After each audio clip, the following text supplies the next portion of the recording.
Rambo, come hook it back up. Rambo?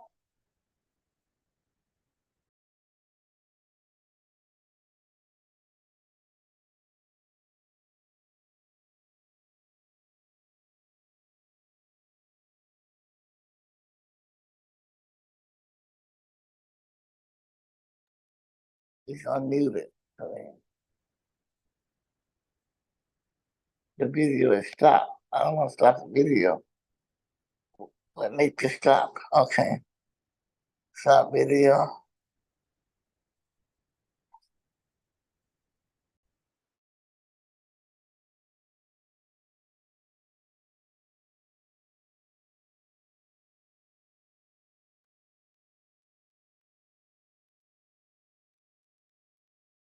Let's get mute. Oh, there you go. Hello?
All right, good morning. The Committee on Parole is called to order. Today is Thursday, April 25th, 2024. It's 8:55 a.m. We're going to start our revocation hearings. My name is Cheryl Renanza, serving as chairman of today's parole panel. My colleagues this morning on the panel, seated to my left is Mrs. Stapleton, to my right is Mr. Freeman. We are seated at DOC headquarters in Baton Rouge, and I'd like the staff here at DOC to please introduce yourself for the record. GERALD, Jacksonville, Parole Williams. And our first remote location this morning is in Jefferson Parish. Would the officer at Jefferson please introduce yourself for the record, sir? You're still on mute.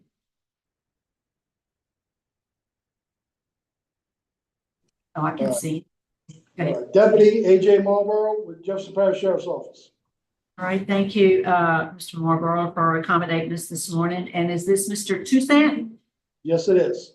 All right. So, Marcus, would you introduce yourself to us? Tell us your name and DOC number. Can you either adjust your? You can step back a little bit. Yeah, there you go. Perfect.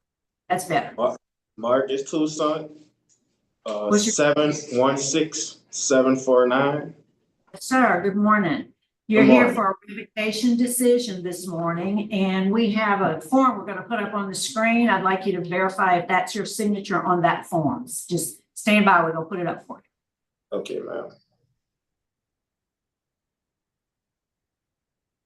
Is that your signature at the bottom of that page dated March the 1st of this year? Yes, ma'am.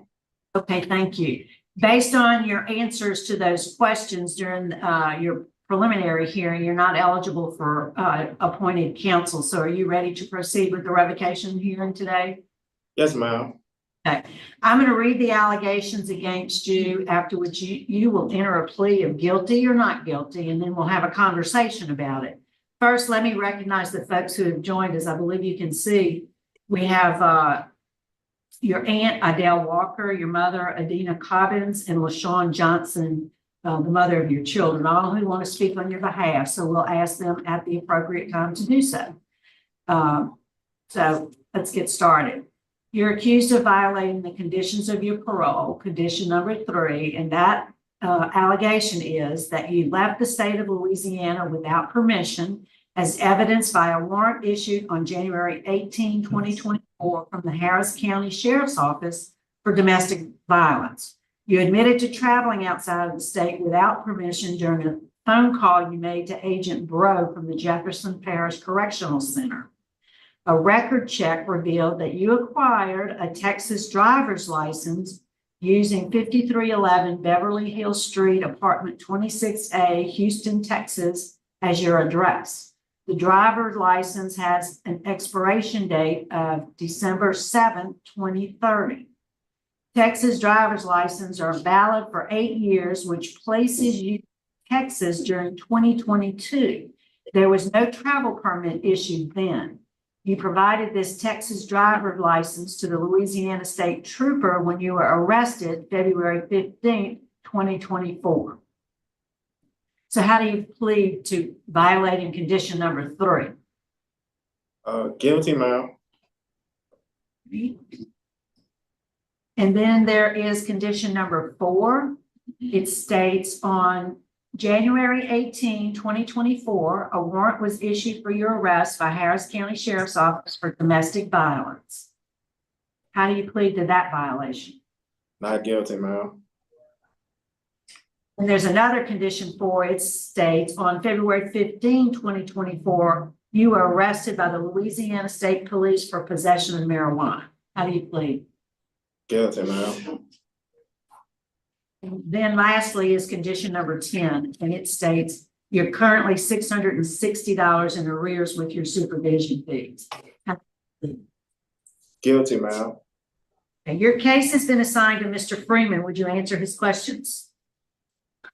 Okay, Mr. TOUSSAINT, where did the state police stop you? The state police stopped me in Metairie, Louisiana.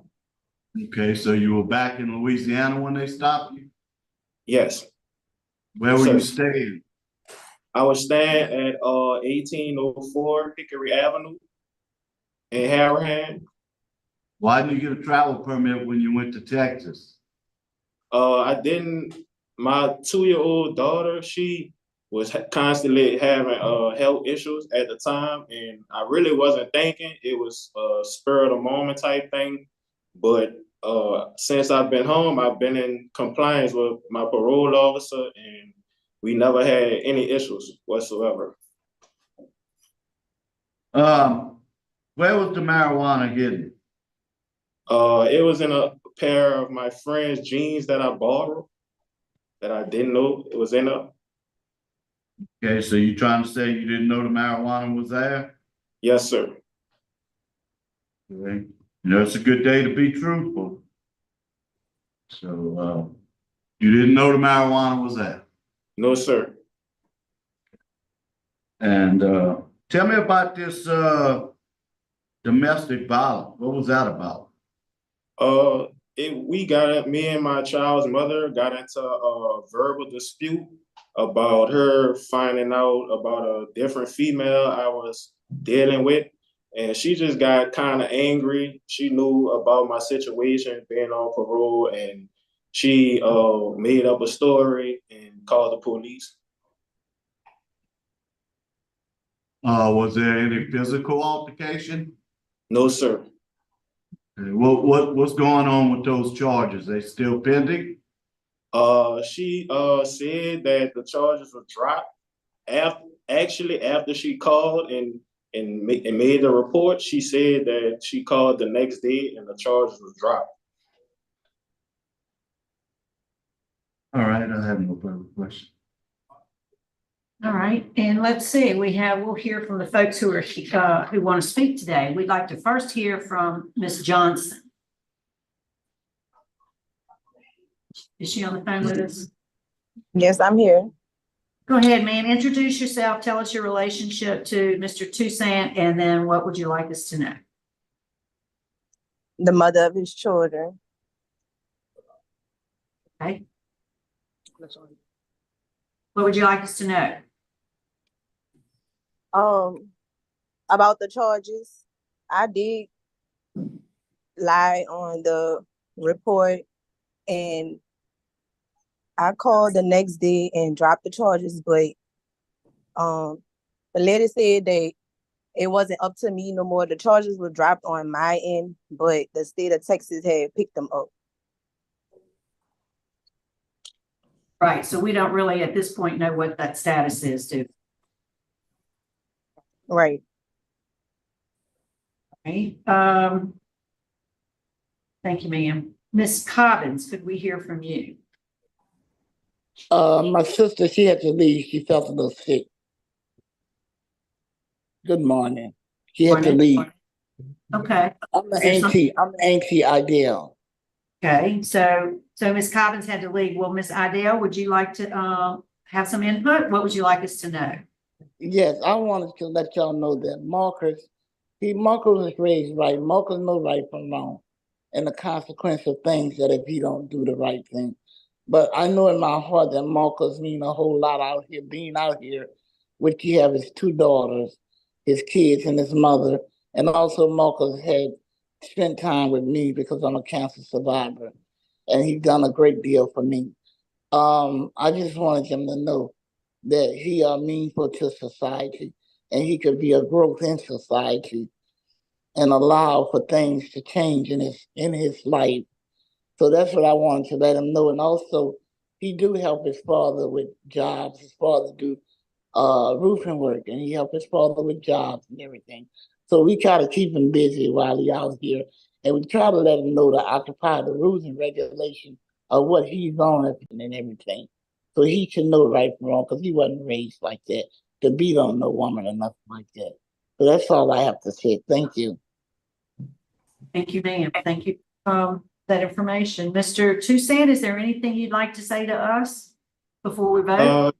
Yes, ma'am. I would just like to say within the last 5 years and 6 months of my freedom that I haven't been in any trouble whatsoever.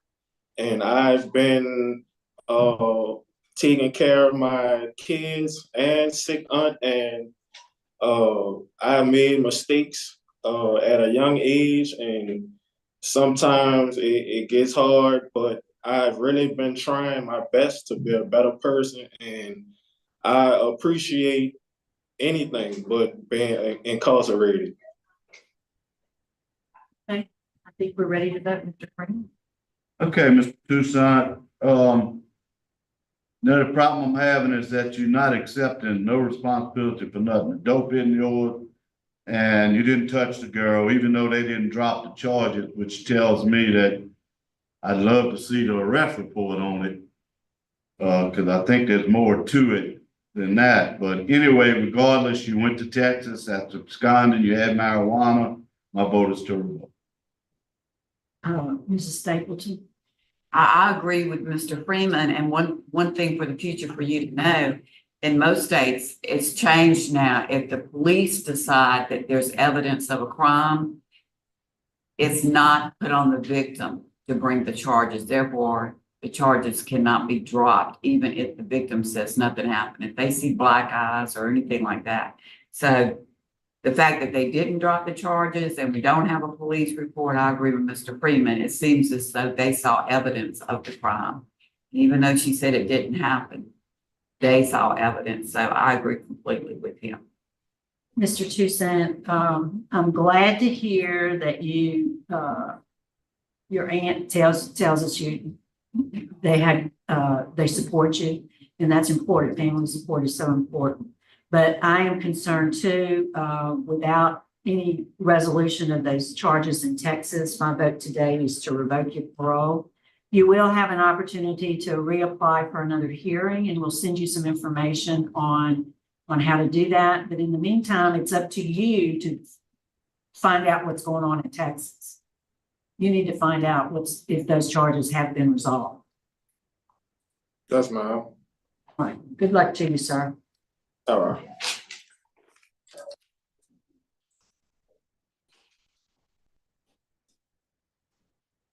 Let the door shut behind you. Don't let the door shut.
All right, good morning.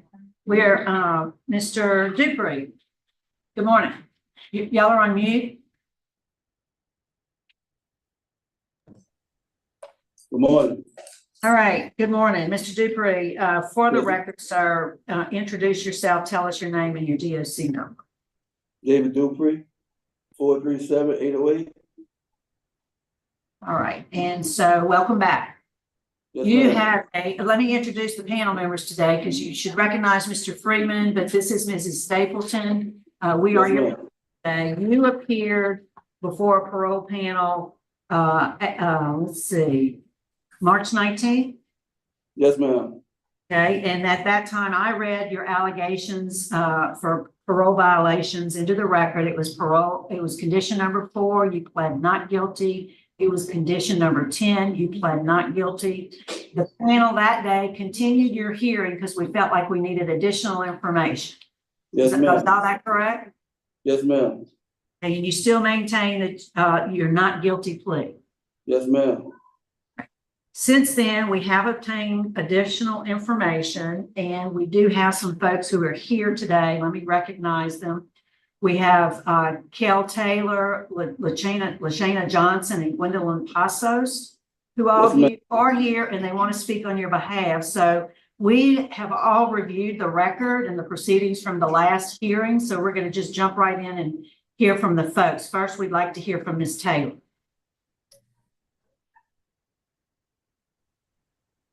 Good morning.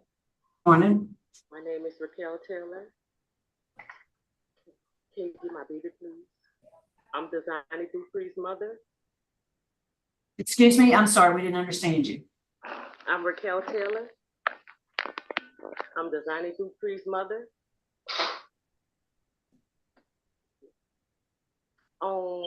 I'm the mother. I was in Texas and I had came back the next day when all of it took place, but I was on the phone.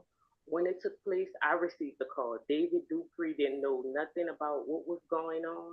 I was contacted by Designing DUPRE, and after I got off the phone with Designing DUPRE telling me that she was by my cousin's house, the mother, which is my cousin, she talked to me and said that Designing DUPRE was over there.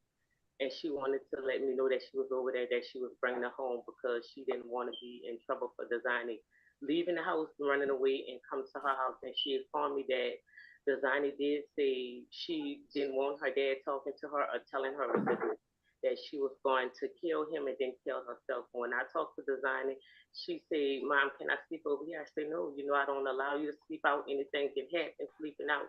And she informed me, well, if I have to go back to the house, I'm going to kill him and then kill myself afterwards because she didn't want him to tell her anything. So I told him to call the police so they can escort her out. I said, they'll keep her for a day. And okay, we have all that. So where is Designing now?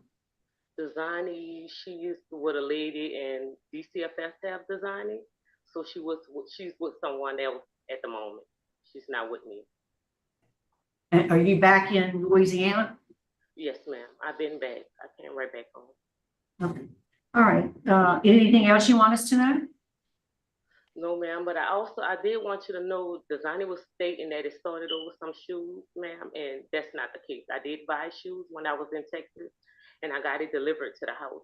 But that was not the case of shoes. It was the text message she had in her phone. I punished Designing from a year from her cell phone, from breaking and entering in someone's home. So she went to jail for breaking in someone's home.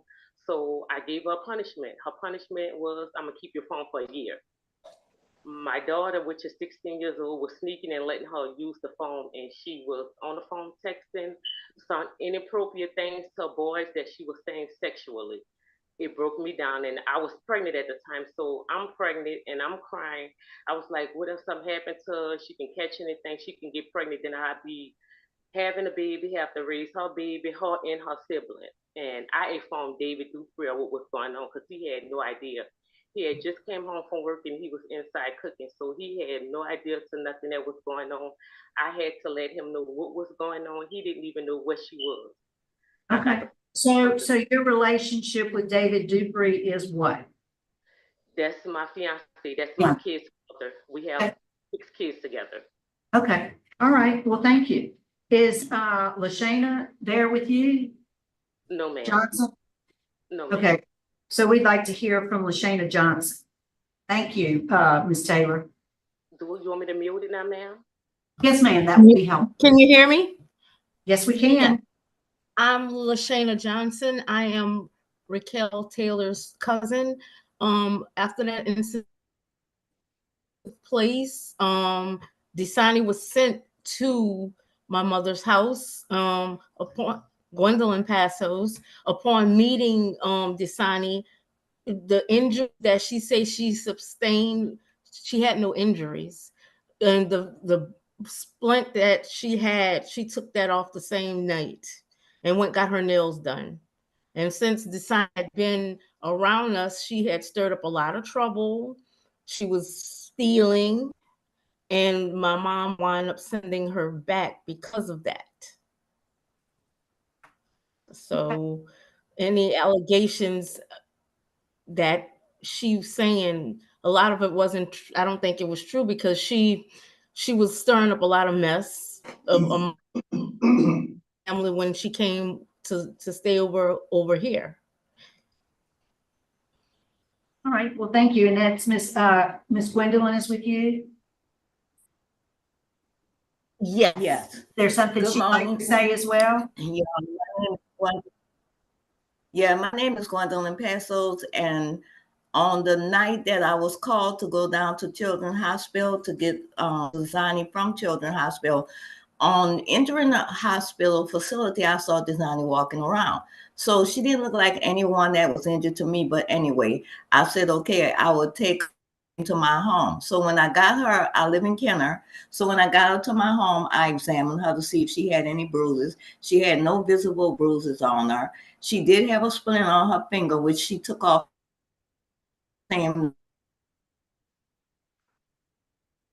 And she didn't have it, but she on her finger because she took it off the same night. So I brought her to get her nails done. She was doing hair, and I was planning to keep DeSani because I told my niece Raquel Taylor to bring me her birth certificate and her social security card. But getting into my house, I had 3 rules for her: don't lie, don't steal, and clean up after yourself. She broke all of the rules within a week being there. She was stealing. She tried to hack her husband's bank account, and that's when I said, okay, she can't stay. She cannot stay with me because she's doing too much within a week time that she's in my house. And she had no bruises on her. I know where they're saying that she had injured fingers. None of that is so. None of that was so. All right, well, thank you, ma'am. We appreciate all of taking the time today to meet with us and provide input. Mr. DUPRE, back to you. Yes. Is there anything you'd like to say to us? Like I say, all this stuff happened on March 16th at 10 o'clock that night when my daughter attacked me. And I did tell you I disciplined her with the belt, but my daughter got up, which was March 17th, and went to school. She did her hair, put her shoes on, everything. She went to school, and she has a counselor at school that she can tell anything who she speaks with every day if anything happened to her. She speaks with these people all the time because she has a behavior problem. None of this was even brought up. I never hurt my daughter at all.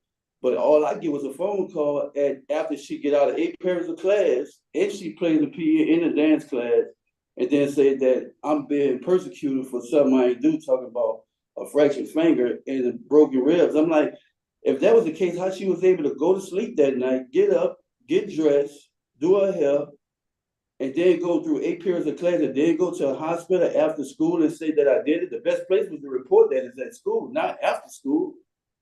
So something had to happen to her at school that she lied on me so she can get out of the house with me and her mom, because she don't like following the rules. And the rules are just as simple as anybody else's rules. Make sure you do your chores and clean up behind yourself. Take care of yourself. She don't like following those orders for some reason. And they're very simple. The same rules I had coming up. And I mean, it's not a burden at all. So she's just a child that just don't like to be told nothing, which is I've been trying to get her help. No one ever want to give us help. Well, hopefully she's getting the help she needs now. I make a motion. session. Can I get A second. We have a second. Could you do the roll call, please? Cheryl Renata. Yes. Steve Freeman. Yes. Karen Bates. Yes. Mr. DUPRE, we'll be in executive session for just a few moments to discuss confidential matters. Stand by. Yes, ma'am.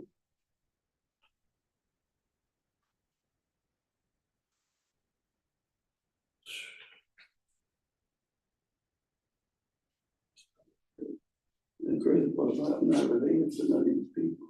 I only met them one time. That's my wife. That's the Ed who picked her up.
All right, Mr. DUPRE, we're back in regular session. It's 9:25. Now, we have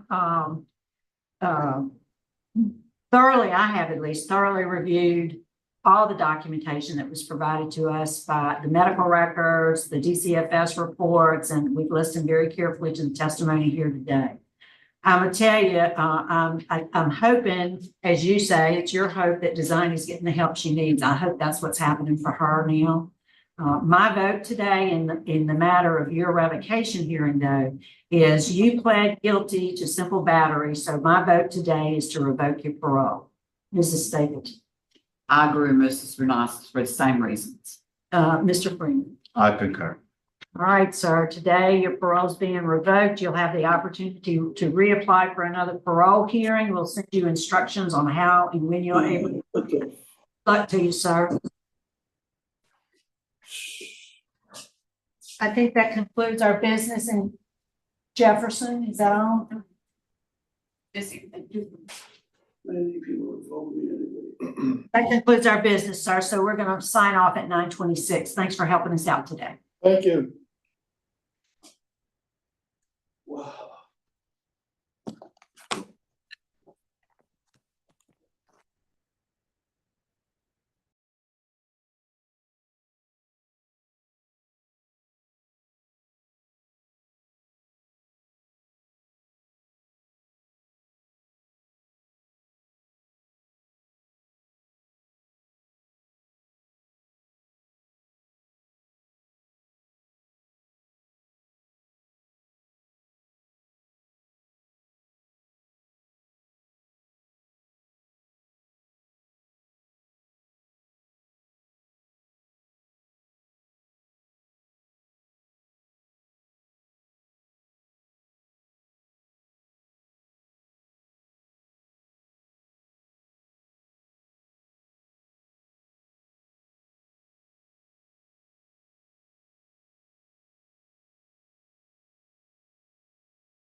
All right, good morning. Committee on Parole is reconvening. We're now at Rapides Detention Center on Thursday, April 25th, 2024. The time is 9:31 a.m.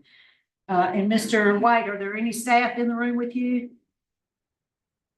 Okay, I'd like them to unmute the microphone and then introduce themselves for the record. It's Sergeant Marsh, Ms. Renanson. All right, thank you, Sergeant Morris. Thanks for helping us out today. So, Mr. White, would you introduce yourself? Tell us your name and DOC number. My name is Gerald White. My DOC number is 317568. Yes, sir. All right, let me introduce the panel to you this morning. My name is Cheryl Renatza. Mrs. Stapleton is seated to my left. Mr. Freeman is seated to my right. We are your parole panel today, and we're here for a revocation decision. We're going to put a piece of paper up on the a form up on the screen. I'd like you to look at it and review it and verify if that's your signature at the bottom of the page. Is that your signature dated January 29th, 24? Yes, ma'am. Thank you. Based on that questionnaire, it was determined at your preliminary hearing you're not eligible for appointed counsel. Are you ready to proceed with your revocation hearing? Yes, ma'am. Okay. I'm going to read the allegations against you, after which you'll enter a plea after each one, a plea of guilty or not guilty. And then Mrs. Stapleton will be asking you some questions about it, okay? Yes, ma'am. Before we vote, you'll be allowed to make a statement if you'd like to do so. So you're accused of violating the conditions of your parole, specifically condition number 3. And that allegation is you have not been living at the address provided and are in violation of your curfew. You also admitted to not living at the address approved and admitted to living with your spouse at a prohibited address of 6101 North Bolton Avenue, Lot 49, Alexandria. How do you plead to violating condition number 3? I plead not guilty to violating. I violated my curfew, but not moved. Okay, well, we'll get the details in a moment. Yes, ma'am. Condition number 7, you continuously lied to agents about your whereabouts and where you were laying your head every night. How do you plead to violating number 7? I'm gonna plead not guilty, ma'am. Okay.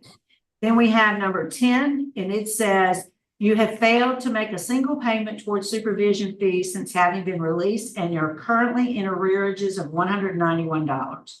How do you plead to 10? Guilty, ma'am. Okay. And last is special condition, which was number 13. And it says you shall follow the sex offender contract. You failed to comply with section 4, number 9, by having social media and using social media for messaging and phone calls through Messenger. How do you plead to violating that special condition? I plead not guilty to that, ma'am. All right. Would you answer any questions Mrs. Stapleton has for you? Yes, ma'am. Good morning, Mr. White. Good morning, Mrs. Stapleton.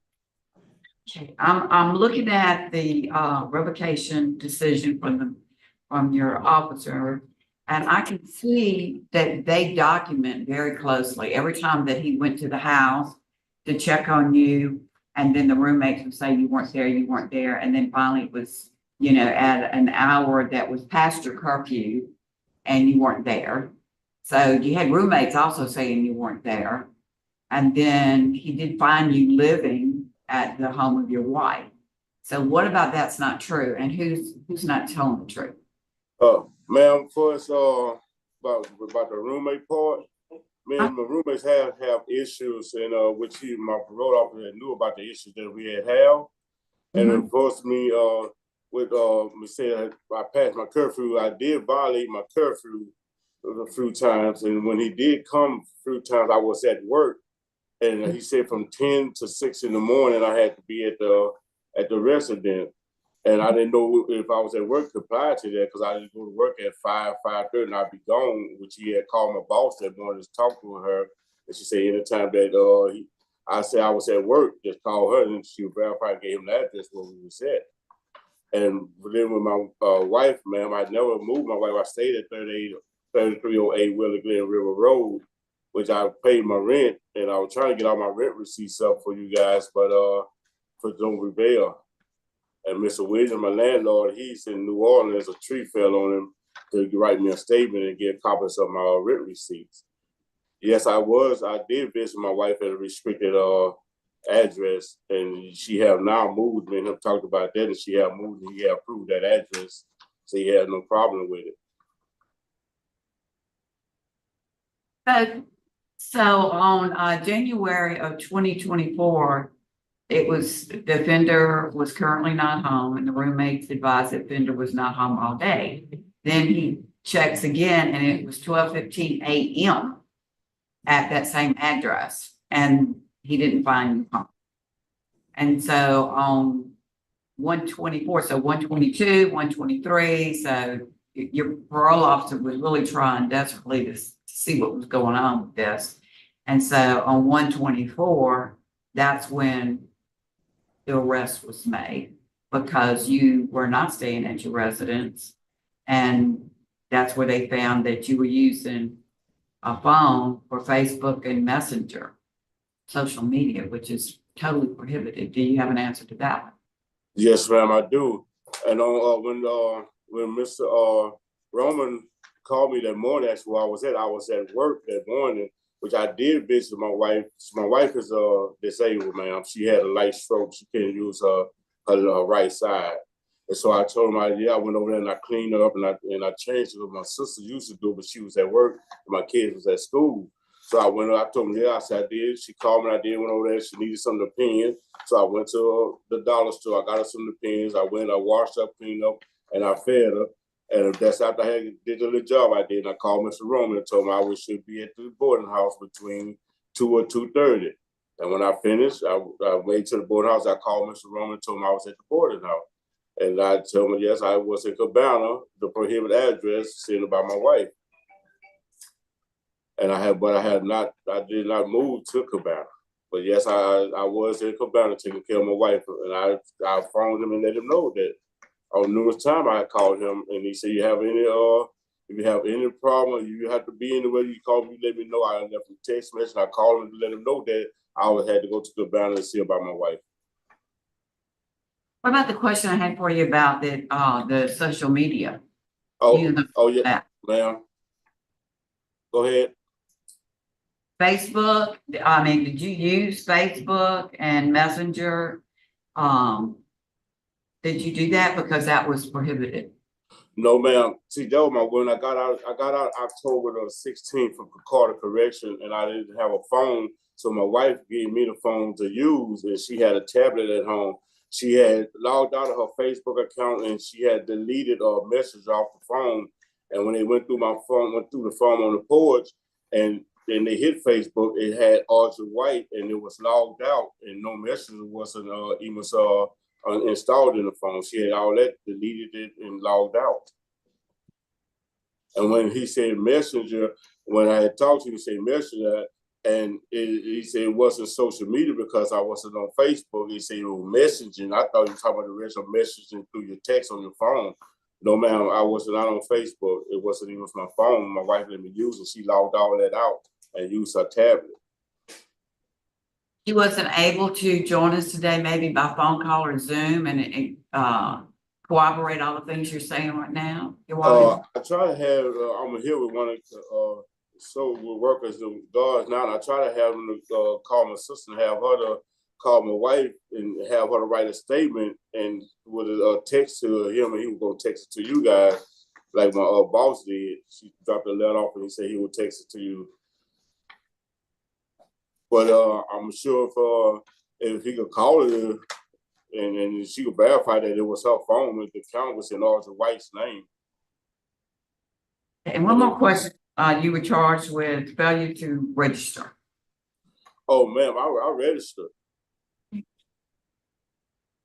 Yes, ma'am. I was registered with the city and the parish. I had to register twice in 2 locations. One was out by the Air Base Road, and the other one was down in Bolton.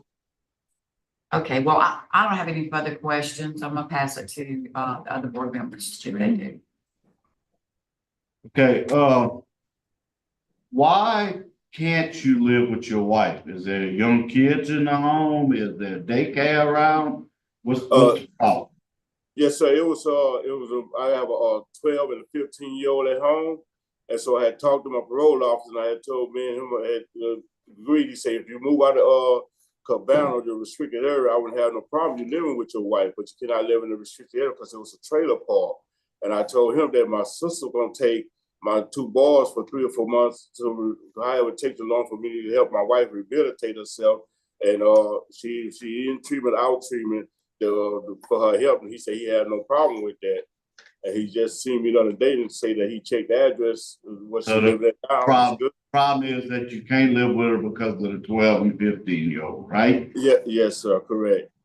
Okay. Are you working? Where do you work? Yes, sir. I do remodeling work for my I got to do a lot of work for this pastor. And she said, yeah, you have a letter. What's the first? Yeah. We did that. Oh, he said he sent a letter to Miss Betty Williams. Yeah, that's my employer. Yeah, that's my employer, sir. Okay, and last thing I heard you say, did your wife move or she's still in the same area? No, sir, she moved. When I got her arrested, and he even told her about the address was prohibited in the trailer park, so she moved on the 29th of January. She have moved. Be prohibited because she got the young kid. Yeah, and then plus the trailer park. But what we're gonna do is my sister's gonna get the kids. My sister's gonna take the kids and I'm gonna move in with her. So the kids gonna move in with my sister until we can rehabilitate her. And I also have a letter coming to you guys about where the lawyer will send you guys to let me say something to you guys if y'all permit me to be around my kids. Yeah, we hadn't received that. Okay, I have no further questions. All right. Anything else you'd like to say, Mr. White, before we vote? Oh, I have one last question. I'm sorry, Mr. Knotson. With your instant offense, were you was it children and was it family? Those are my 12-year-old, the Civics Act with my 12-year-old stepdaughter in 2000. Okay, that's what I need. Okay, thank you. Anything else you want to say to us? Yes, ma'am. Like when I was telling my parole officer, I understand the stipulation was my curfew, and me and him had the talk, and he said that he didn't have no problem being with my wife. He said, but it's just the place, the prohibited place that will be. He said, I told him about the kids. We go and stay with my sister. He said he has no problem with that, and that he got the she faxed him a new address. He went and checked it out. He said he had no problem with that. He said he had told you guys. I mean, well, you all that, not you guys, you all that, and basically, my wife, me and her been together 18 years, and to me, I had no choice but to go help her. She disabled, couldn't help herself, and my sister did her best. She worked 12 hours. She worked a job 12 hours. My brother-in-law worked, so she trying to take care of her and my kids. So my kids will go stay with my sister when I go over there and help my wife. So there wouldn't be no conflict just by the kids being in the home where I was over there helping my wife. Okay. Well, thank you, sir. You ready to vote? We have a motion for executive session. Second. And could you do the roll call, please? Cheryl, yes. Steve Freeman, Yes.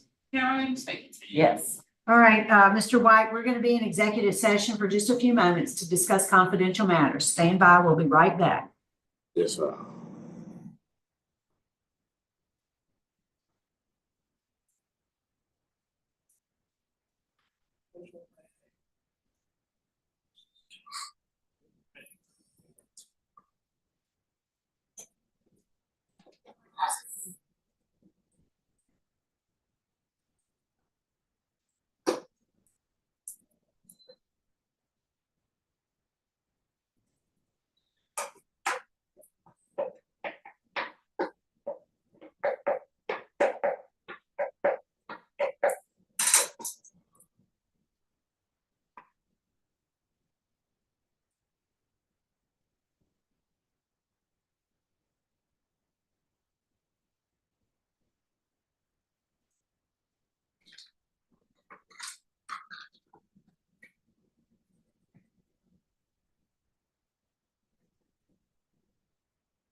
What's the guy name? Oh, be free.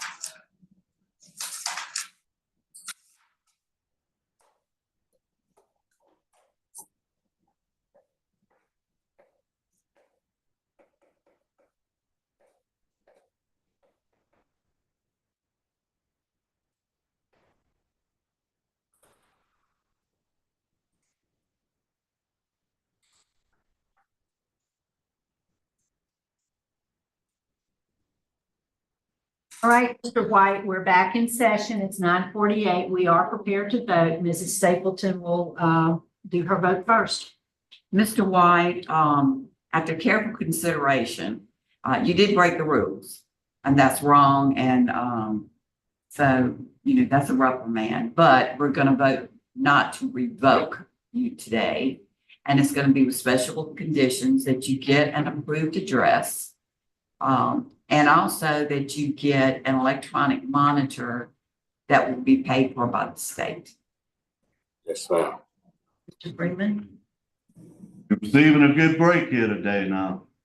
I know that's tough, but you can't stay with your wife if the kids are there. Bottom line in the story. It's the law. Yes, sir. So, work that out with your probation officer where he can make sure that the kids have left the home. And then, I'm sure he'll approve for you to go live with. But my vote's the same. Yes, sir. Mr. White is also the same. Do not revoke, issue the reprimand, and then add the special condition. First, you got to have the approved residence address, and then electronic monitoring. And your parole officer will help you with the electronic monitoring and get that set up. Yes, All right. Yes, ma'am. Yes, sir. Thank you. Thank all of you. All right, that concludes our business in Rapides. We're going to sign off. It is 9:49. Thank you, Sergeant Morris. Thank you.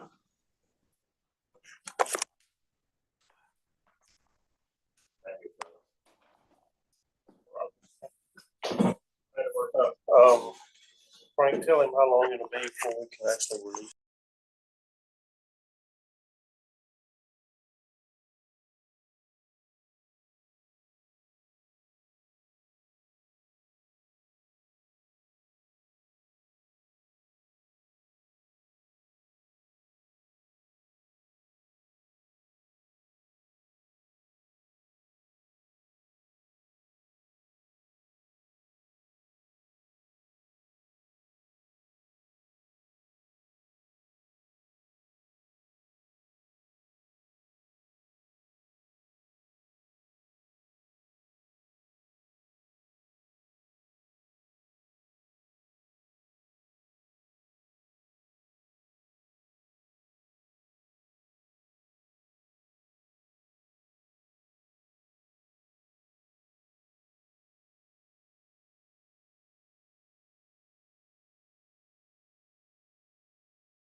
All right, good morning. That's not him.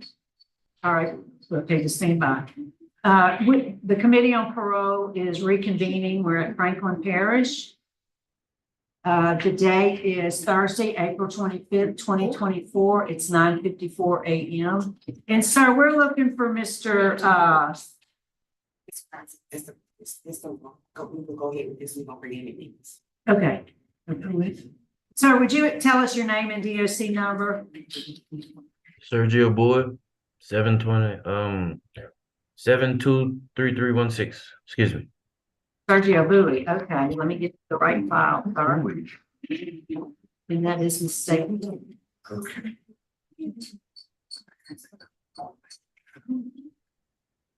All right, Mr. Bowie. Introduce the panel to you. My name is Cheryl Renatza.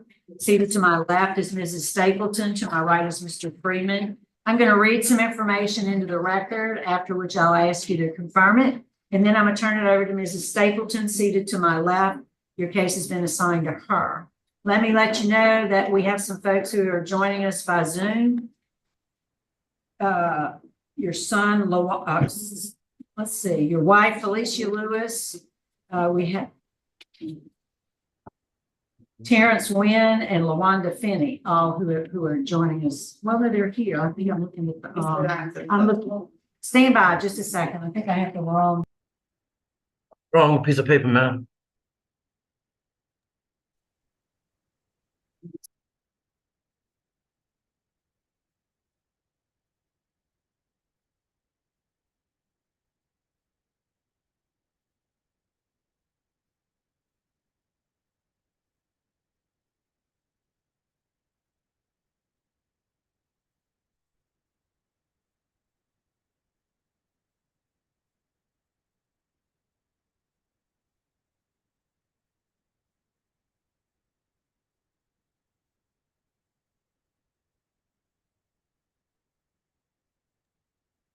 Okay, sorry, sir. I had the wrong packet.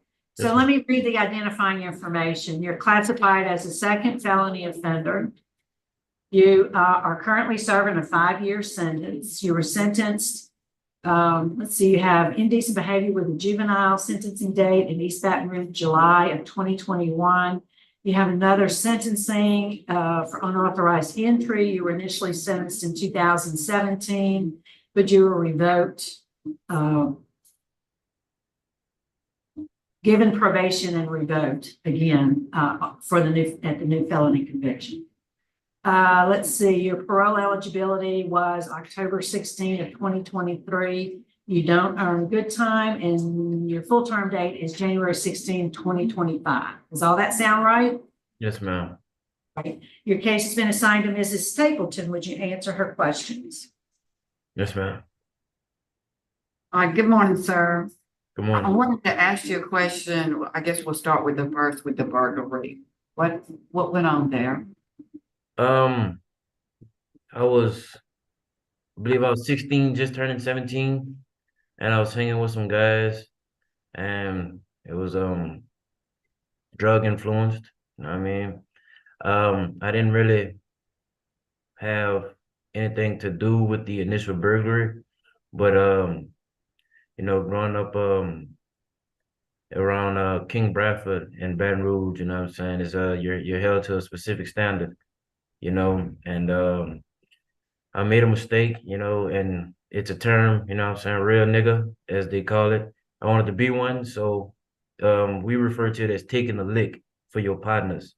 You understand? So that was my first initial mistake. Then the re-entry, the unauthorized entry.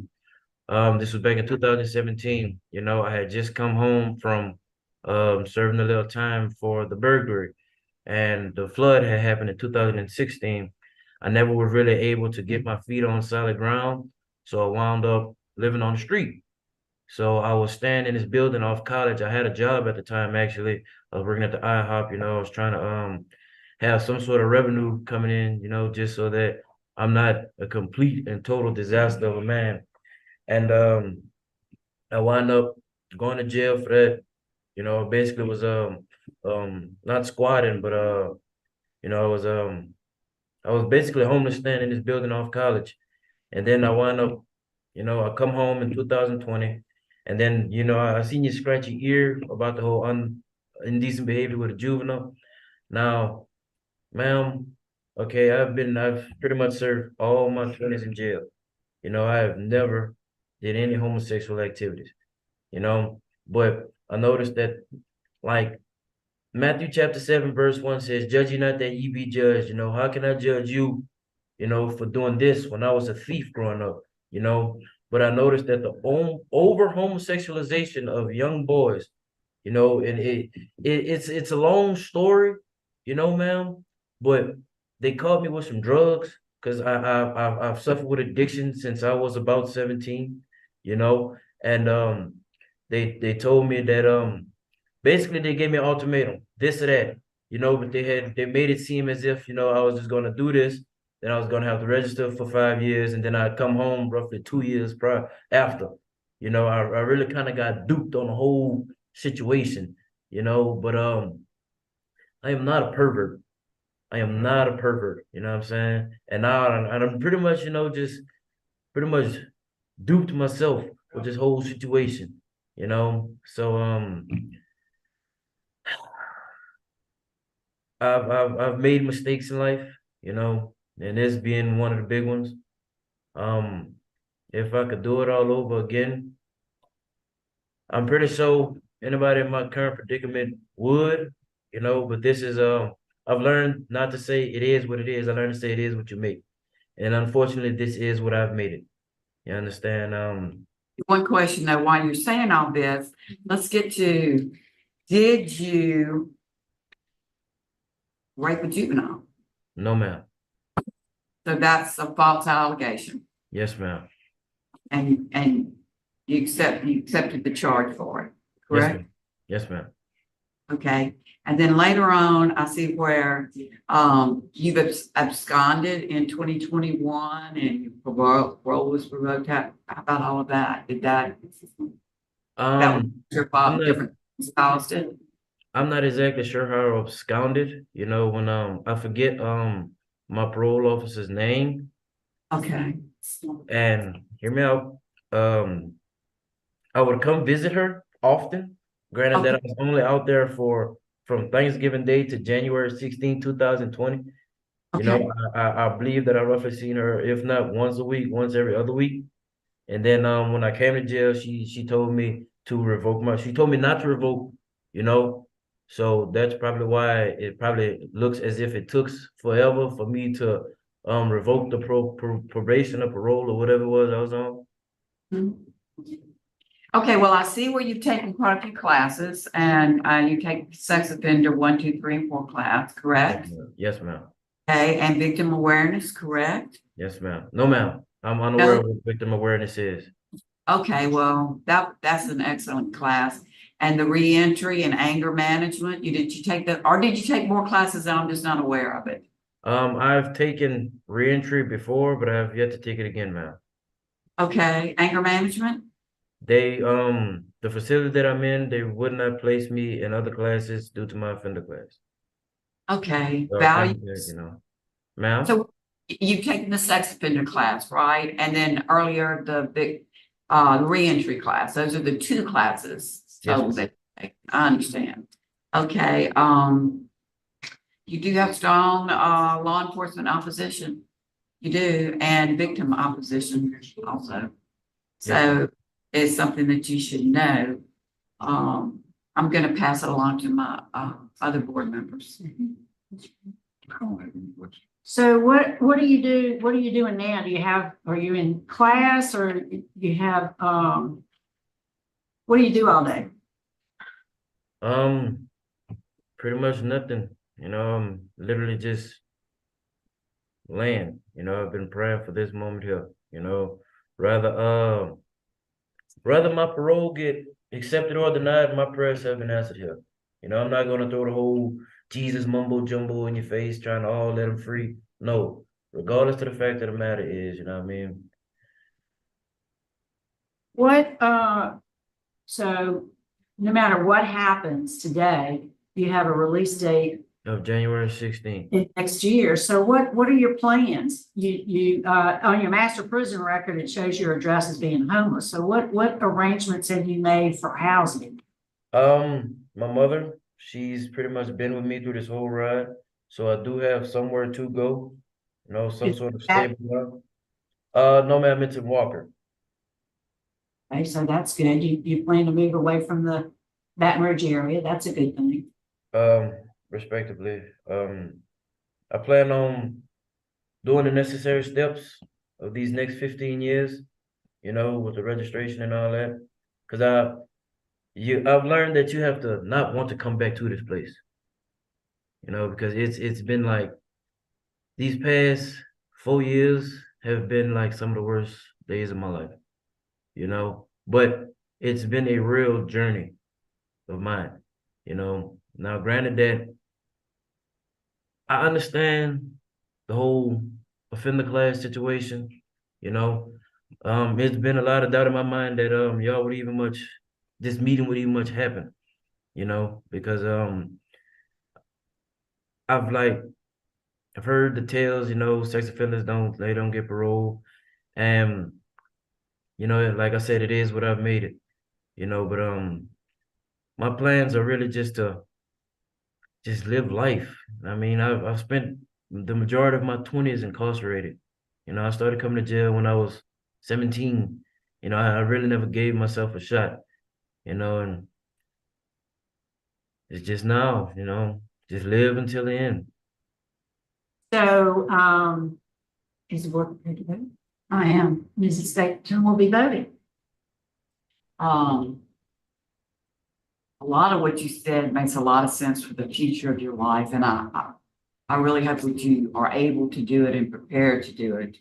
I'm not going to give you parole today, and instead, I think the full-time release is good for you. I hope you can get even another class, especially a victim awareness class if they offer it there. I hope you can get into that. And your full-time date is 1/16/25, as you stated. So maybe you've got enough time to do something like that. But also when you get out, I hope that you will attend Narcotics Anonymous and AA meetings, because I know that you had said that that is the root of your problem. Yes, ma'am. And right now where you're at, you're not surrounded by that. And I don't care where you go nowadays, drugs are everywhere and alcohol's on the countertop. So Yeah. well, yeah, I know. So I want you to take care of yourself and the people around you. Homelessness is terrible. And it's wonderful that your mother's going to take you in. And I wish you well. I really do. Thank you. Mr. Freeman? I concur. Yeah, I enjoyed speaking with you and hearing from you, Mr. Bowie. I do agree with Mrs. Stapleton. I believe that this joust, as they say, may have saved your life. And I'm glad that you have somewhere to go with your mom in January of next year and make the best of the rest of your life. Good luck to you. My vote today is to deny. Thank But you. wish you well. Yeah, be blessed. Thank you. That concludes our business in Franklin. So we're going to sign off at 10:07.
Yeah.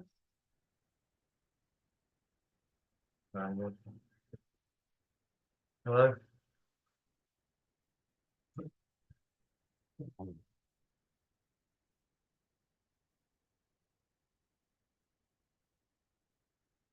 Yes, ma'am, I'm sorry about that.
Well,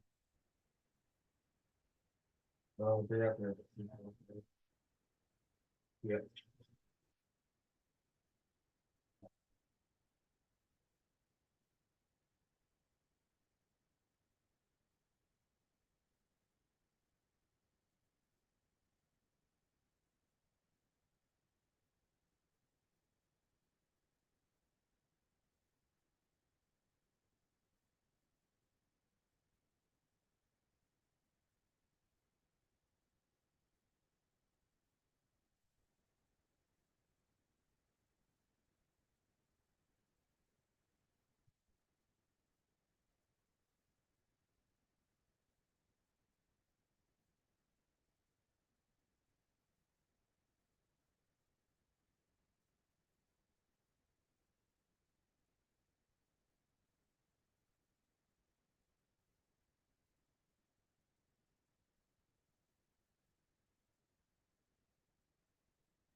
All right, good morning. Good morning. Committee on Parole is reconvening. We're at Caldwell Parish on Thursday, April 25th, 2024. It's 10:17 a.m. And you are Mr. Foster? Yes, ma'am. Is there any staff member in the room with you? Sergeant Kennedy, sir. Ma'am. Thank you, Sarge, for accommodating us today. Mr. Foster, would you introduce yourself? Tell us your name and DOC number. Yes, ma'am. SYBORIO Foster, DOC number 581496. Yes, sir, Mr. Foster. And let me introduce the panel to you. I'm Cheryl Renatza. Mrs. Stapleton is seated to my left. Mr. Freeman is to my right. We have some folks here in Baton Rouge with us. We have Terrence Wynn, LaWanda Finney, and Felicia Lewis, who will be speaking in your behalf. We have some other folks who have joined us by Zoom. Family members, your brother Braylon, your aunt Sydney, cousin Stormy, your godmother Tian Hall, cousin Toshiba, friend Olivia, aunt Tammy, and Lorinda, a friend, who are all here in support.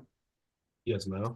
The folks who are here in the room with us will be speaking on behalf. First, I'll read some identifying information to the record. I'll ask you to confirm it, and then I'm going to turn it over to Mr. Freeman. Your case has been assigned to him. He'll be asking the interview questions. Yes, ma'am. We'll ask Sergeant Kennedy if there's anything he can add. We'll hear from the speakers, and at the end, you'll be allowed to make a statement before we vote. Yes, ma'am. Ready? So, Mr. Foster, you're classified as a third felony offender. You're currently serving a 10-year sentence. You were sentenced April 18 of 2022 as a habitual offender for one count of negligent homicide. Your parole eligibility date was April 6th of this year. You have an adjusted good time date of January 9, 2031. Is that information correct? Well, yes, ma'am. Yes, it is. Well, I just finished classes, so I think my adjusted date changed a little bit. Oh, so you may have an updated good time date. Okay, that's good. You can answer Mr. Freeman's questions, please. Yes, ma'am.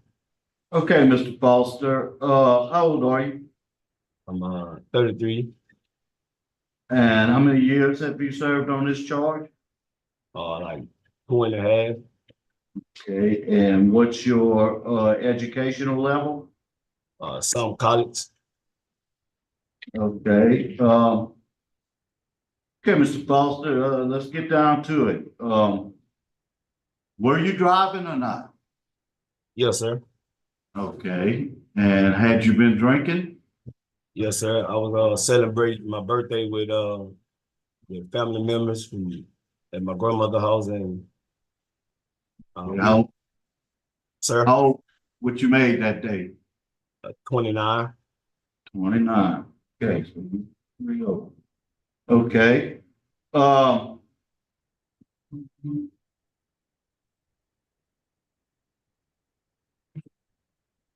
Okay, you had another passenger with you, a Mr. Taylor. Yes, sir. Okay, was he injured? Yes, sir. Okay. But you were just nervous when they first stopped you? Because I see where at first you said, no, I wasn't driving, he was. No, actually I had hit my head. Mm-hmm. And I didn't really understand none of the questions they was asking me. What would you say to the victim's family if you had a chance to talk to them?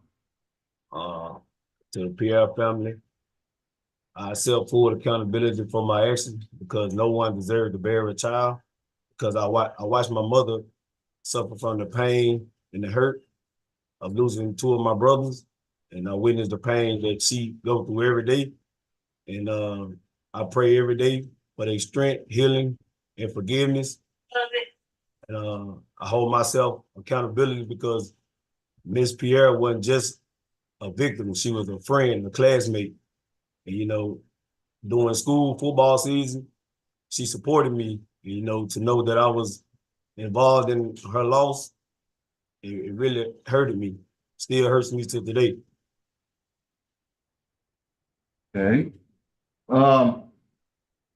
You've been on probation a few times. What happened? I see you got revoked. Well, back in 2011, I was on probation.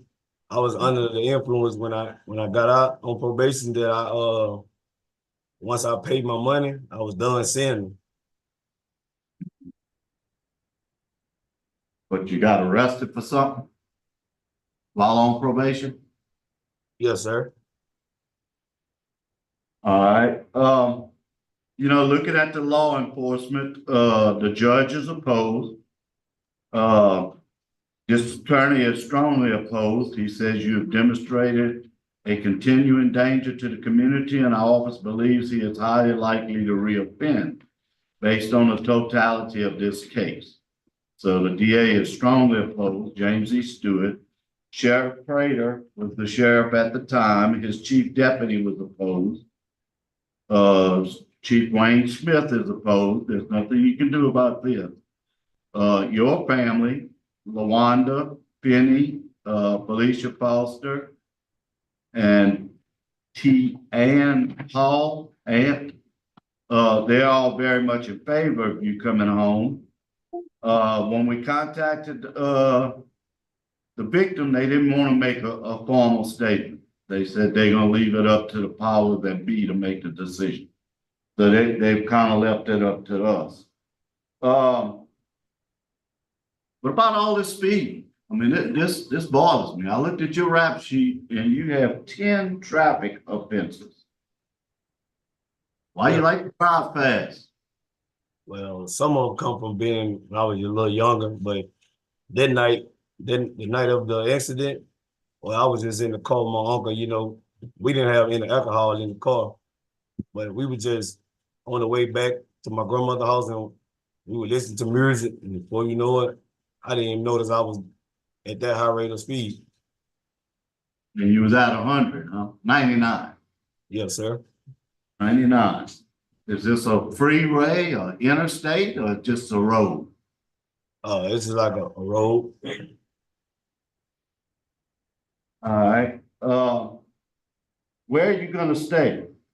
Me and my wife own a family home that we share with our kids. Yeah. How many kids do you have? All together, we have a total of 5. Okay. Do they come visit you? You still have contact with them? Yes, sir. I have a 2-year-old that I haven't even got the hold, and when I'm on the phone talking with the other kids and I tell them I love them, she's about to be 2 and she tell me, "Love you too, Dad." And I ain't even got to hold her yet. Yeah, that's a bad thing. And what about your sobriety plan? What are you gonna do to stay sober? Well, for me being incarcerated, I don't want to drink again because, like, before I was incarcerated, I had my life together. Where were you working when you got incarcerated? I have a class ACDL. I was working at CNC Oil Field Services. Right, okay, I saw that. Are you still working out there? Are you in work release? No, sir. But I talk to them every other week. Veteran file.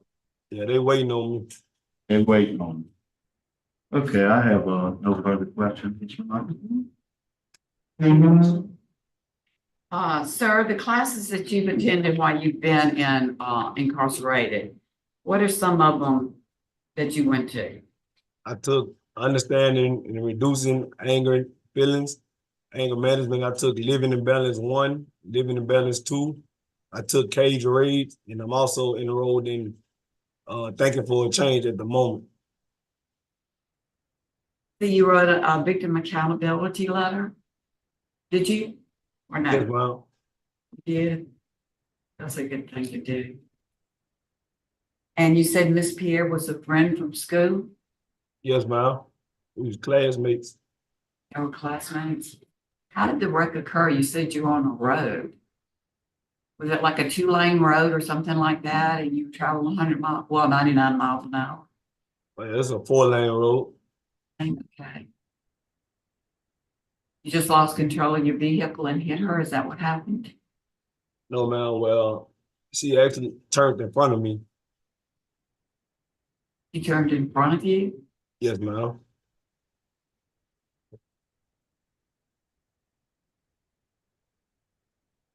I don't have any other questions. So tell us about, so how long you been in thinking for change? I just started it last week. Okay. What did you get out of so far of living in balance? Well, living in balance, it's taught me different. You know, it taught me that not only did I affect, it taught me to take full accountability of my actions, and it taught me to realize that the impact that I caused not only affected the victim family, but also it affected my family. They're victims too. Yes, ma'am. All right, Sergeant Kennedy, is there anything you can tell us about Mr. Foster? Yes, ma'am. Mr. Foster came to us in October of last year. He ain't had no kind of disciplinary problems. He's been a model inmate. He ain't gotten in any kind of trouble at all. He's been doing classes, and our program instructor stated that he never missed a day class. He even broke his foot and still managed to make it to class. And from what the Concordia instructors was able to tell us, he actively pursued his enrollment for the living in balance. And he is still in the thinking for a change, and he's due to graduate from that in June. All right, good. Well, thank you very much. That's helpful information. Yes, ma'am. We'll hear from, let's hear from Miss Felicia first. Yes, please.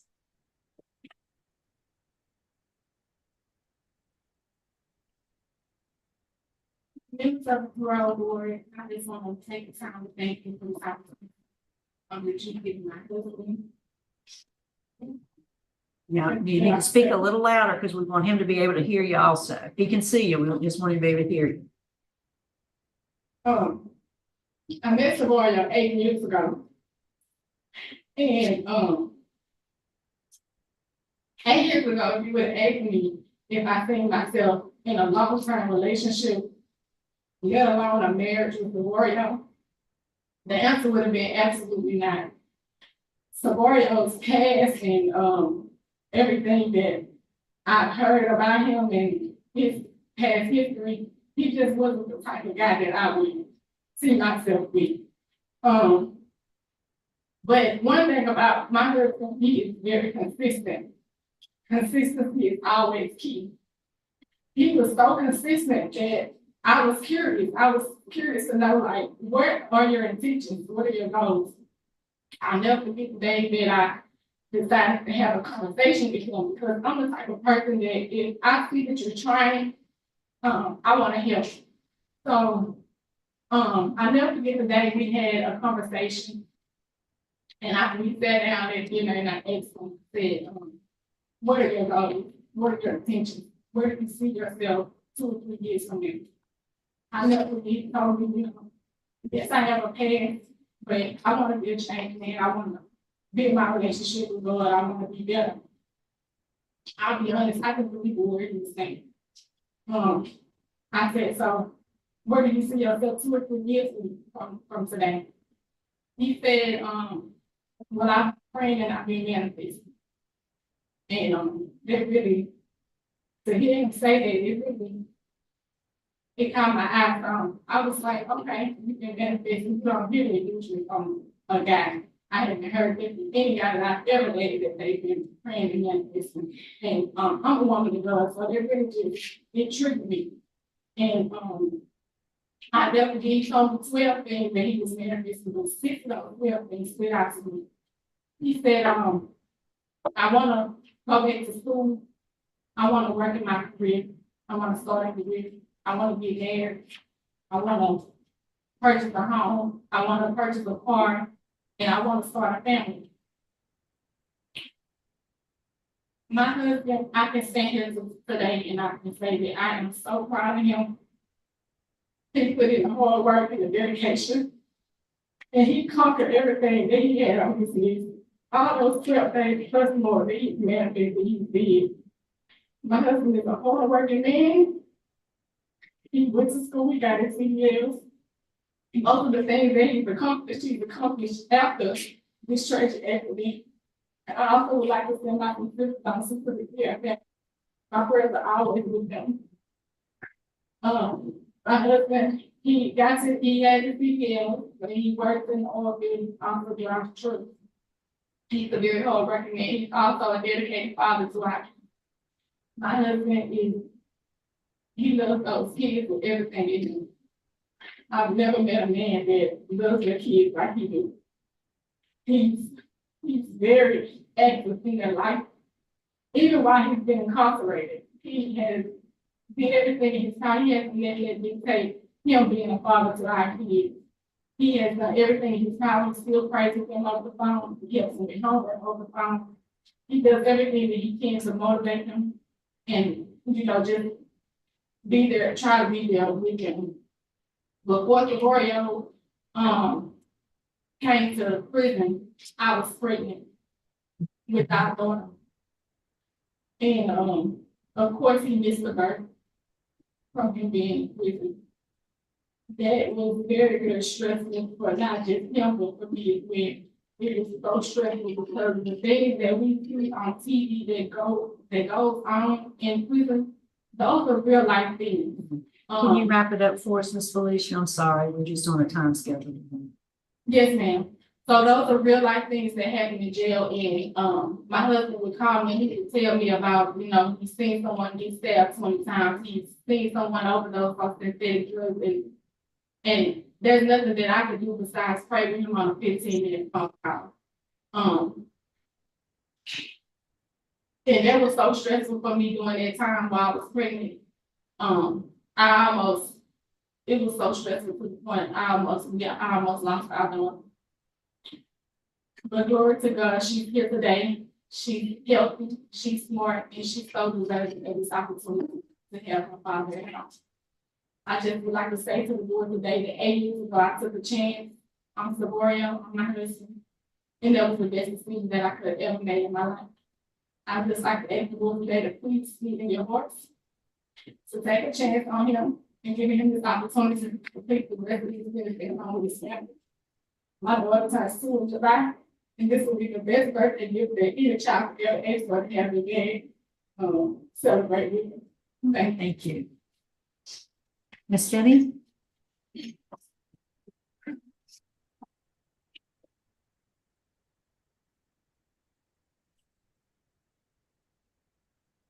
Good morning.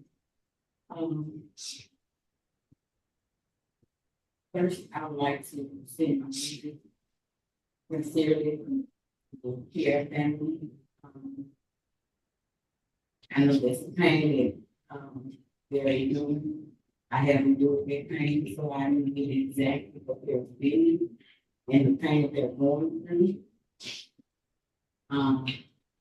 Because I endured the same pain. And second, I just want to tell my son SYBORIO, I'm proud of you for being accountable for this accident, being the man that you are today. And I'm going to be here from the beginning to the end. Lord, I would like to tell you all, I thank you all for this opportunity. And also to tell Pearson, I really appreciate them for supporting SYBORIO, even through their grieving time. They still supported SYBORIO in rehab. They came there, they prayed for him. And I just want to say thank you for that. And I just want to ask you all to have mercy on my son and please send him home. Thank you. Thank you. All right, Mr. Terrence, your turn.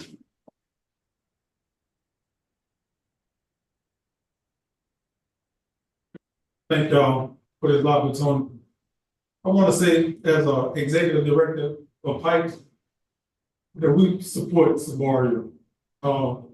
He's displayed everything that a person that's incarcerated is supposed to display when someone has lost their life.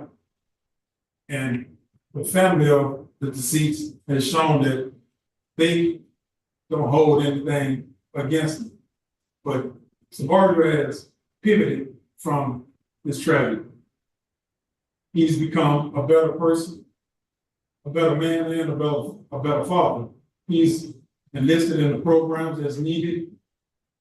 And I think that if he was given another chance, he's gonna come home and be a real big help for our community, especially with our program. As we go around talking to kids, trying to show them the right way, he could definitely show kids why it's not safe to drink and try to drive.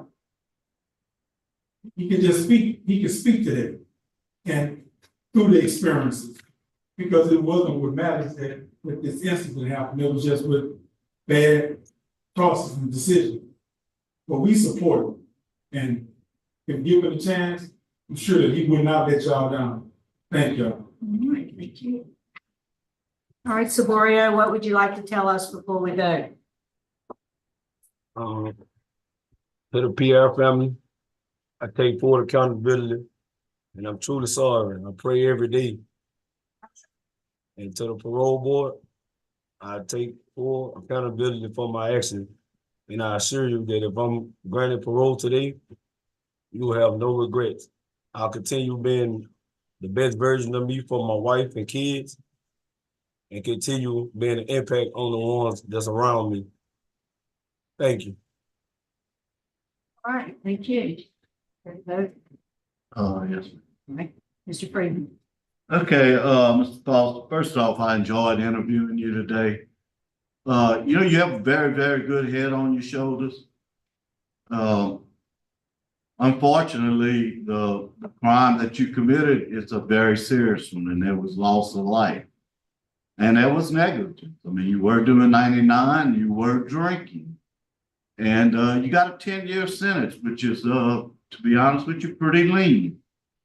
So, you know, I think you're headed definitely in the right direction. I think you've been headed in the right direction. You have great family support. Appreciate them being here. But 4.5 years and someone lost their life, I think you need to serve a little bit more time and reapply. My vote is to deny. Mrs. Stapleton. Based upon everything that Mr. Freeman said, I do agree. I also want to thank you and your family for the love, obviously, that you've shown the Pierre family, considering their loss. Sometimes you don't even hear the name of the victim at anything. So I thought that was very good of all of y'all. And I agree, you know, given a little bit more time, come back and reapply. It's not against you. It's just that we have a loss of life here and only 4 years of a 10-year sentence. And we do have extreme law enforcement opposition.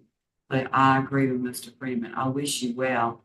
And I think if you do everything that you say you're going to do and continue with your classes, I don't have any reservations that you won't do well for the rest of your life. Mr. Foster, my vote today would be to grant your parole. We had very positive remarks by Sergeant Kennedy, and he gave us some remarks made by the folks at Concordia. There is no apparent victim opposition. You've got lots of support we can see. You know, I do know there's law enforcement and judicial opposition, but I believe after talking to you and hearing your family, I think you would do well. I would require that you finish thinking for change first, but I'm just one vote. And so you've received 2 votes to deny your parole. So today, sorry, your parole's been denied. You are encouraged to reapply just as soon as you're eligible to do so. We'll send you the information on how soon you can reapply. Yes, ma'am. Can Stay the course. y'all send me to like stints, 7 degrees, like class, like Steve Hart program? Can y'all? Yeah. We'll put that on your parole certificate and make that recommendation. Thanks for asking. Yes, ma'am. All right. Sergeant Kennedy, that I believe that concludes our business in Caldwell. We're going to sign off. It's 10:42. Thanks for coming.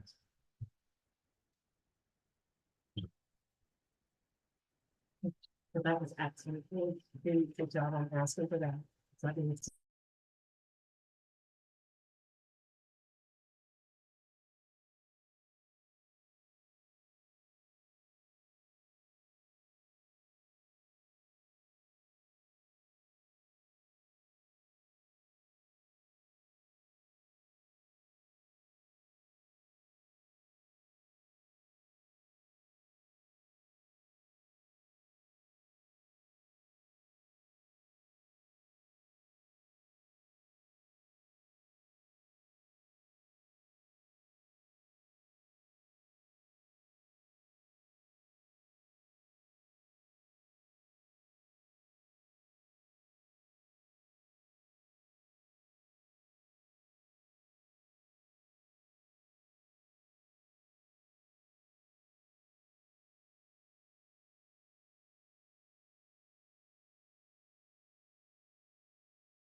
All right, good morning.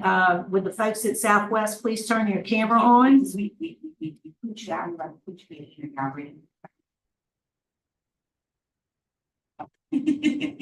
we are. Okay, we got you. All right, good morning. The Committee on Parole is reconvening. We're at the Southwest Transitional Work Program facility. Today is Thursday, April 25th, 2024. It's 10:49 a.m. My name is Cheryl Renatza, serving as chairman today. My colleagues on the panel, seated to my left is Mrs. Stapleton. To my right is Mr. Freeman. And would the staff there at Southwest please introduce yourself for the record? Ms. Cook, y'all are still on mute, I think. Okay, got it here. Would you just for the record introduce yourself? Cheryl Cook. Okay, thank you. And we have Mr. Primm. Would you introduce yourself? Tell us your name, your DOC number, please, sir. Gary Primm, 494-864. Yes, sir, Mr. Primm. Let me read some identifying information into the record, and then we'll get started with our parole interview. So, Mr. Primm, you're classified as a second felony offender. You're currently serving a 20-year sentence for indecent behavior with a juvenile. You were sentenced in East Baton Rouge in March of 2015. You have a parole eligibility date, which is passed. It was November 16, 2023. Your full term date is November 17, 2033. Is that information correct, sir? As far as I know, yes, ma'am. I wasn't aware of the parole last year. Well, that's your eligibility date. I guess you just didn't get scheduled for it until now. Right. So, Mr. Primm, let's talk about, how old are you, sir? 75. 75. And what concerns me, I'll be honest with you, I reviewed your record. Your case was assigned to me. That's why I'm taking the lead on the interview. I read your record, and I mentioned earlier that you are a second felony offender, and I see that your first offense was also a sex offense. Also what? Sex offense. Oh, yes, ma'am. Right. And that was in 2000, early 2000s? I guess so, yes, ma'am. No, ma'am, I wasn't convicted of anything. Let's see. Well, what was your first offense? Why are you classified as a second felony offender? There was, excuse me, there was charges brought against me, and we went to court. I'm having trouble remembering what that was. What help you out. Let me get to that page.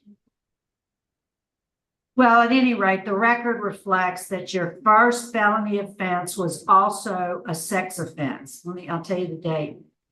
April of 2003, April 9th was the date you were arrested in East Baton Rouge, and that was a molestation of a juvenile. You pled guilty to cruelty to juveniles and were sentenced to 7 years.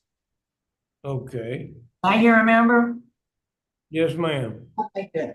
And this offense, which occurred in 2013, you were originally charged with aggravated rape. Lord. And you pled guilty to indecent behavior. Okay. So you've done about 9 years of your sentence.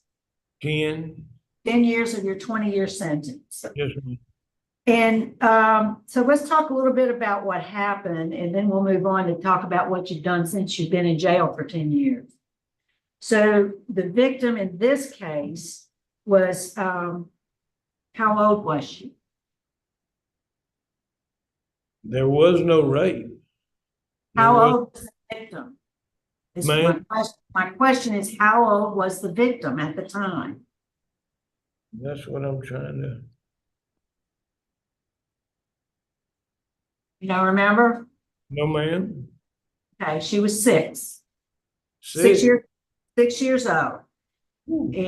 And I think this little girl called you Papa. You remember that? Yes, ma'am. I had quite a few call me Papa. Right.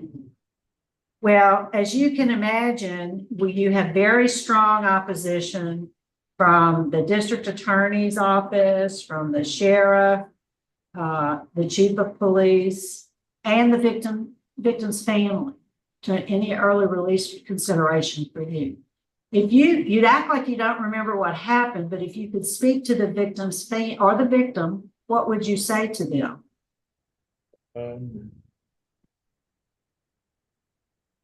Really, I don't know at the moment. I would like to have, I've thought about this here lately. I'd love to see those children, but I just tell them that I love them. That's all I know.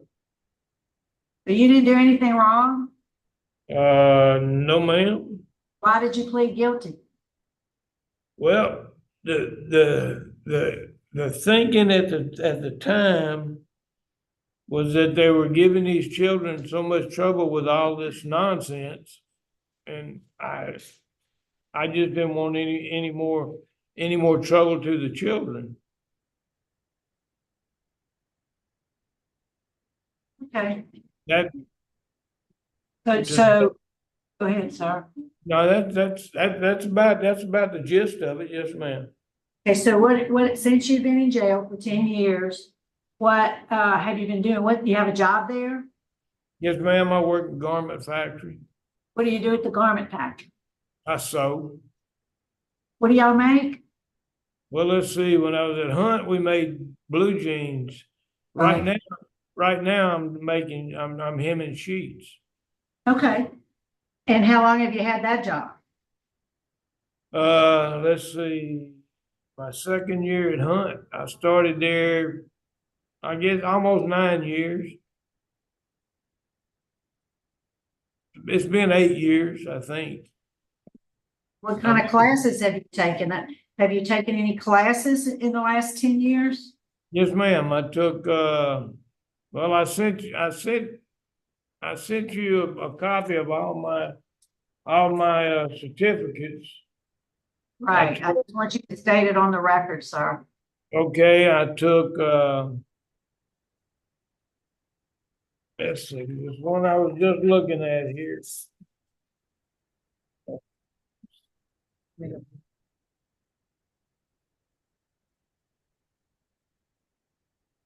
Okay, I took risk management.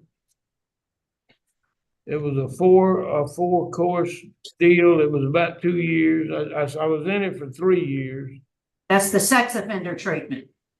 Yes, ma'am. Okay, so you completed all 4 phases of the sex offender treatment.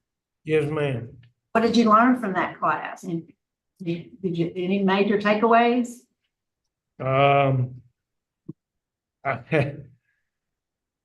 It's hard to say. I remember. It was in 2018, I believe, or 19 rather, finished. Right. I stayed at it. Let's see, I was in it. The 4 phases you finish in about 1.5 years. So I was in it over almost 3 years. And I garnered from that through the instructor, kept us in touch of things that were going on outside within the court system and all.